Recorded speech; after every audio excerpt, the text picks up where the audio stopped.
I would like to explain you what really has changed in this car, because there was a massive change and it's quite hard to spot all the parts which really have got an improvement. This car is not just a normal improvement, it's just a big improvement. This time we managed to change not only the front and the rear, but we have a completely new body side. And I would like to go a little more in detail with that. So what happened was we needed to introduce the A4 into the new Audi design era, and therefore we wanted to adapt the single frame to what is happening now. This means the single frame is now lower, but as well wider. This means the car looks a lot sportier and it gets a lot more prestige, because the A4, it's actually a very grown-up car and it needed to show everything what it can. As well as the single frame, the lamps has changed. We want the lamps to look like the eyes of somebody, and when you look somebody in the eyes and you see that something has changed, you know that there is something new in there. Therefore, we have a very simple outline now, and everything is happening inside. We have the segments running through there like we learned from the A8 and the A7 and the A6, and we want the B segment limousine to show exactly the same kind of level.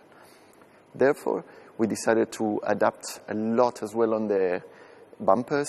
Every car is getting a different design, so the base model, the S-Line, the S4 and the A4 all-road, they all get a very different character. Each of them is gonna be adapted to different customers, to different kind of needs, and therefore a different face.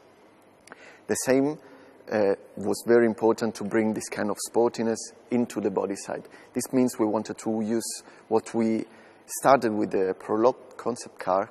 We want to have this on the A4 as well. Therefore, we have now the quattro blister sitting nice on top of the wheel, and the shoulder line is now sitting in between the wheels, a little bit lower, and this makes the car a lot more voluminous, and it sits better on the road, and it looks a little more mature.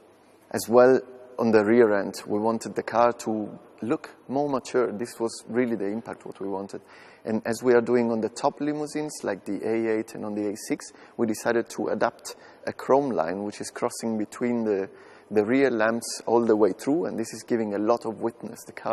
The width of the car, the impression is a lot bigger somehow.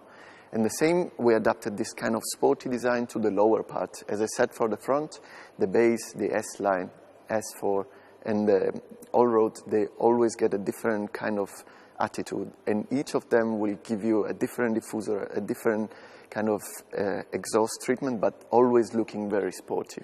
So I think this is quite a bit of an overview of what the A4 is going to look like. There are all the elements in the front, the side, and on the rear. The car is going to look a lot more mature. It's going to give you a different impact. It will look sporty. It will look like more prestige. I hope you will just realize this when you see it once it's on the road.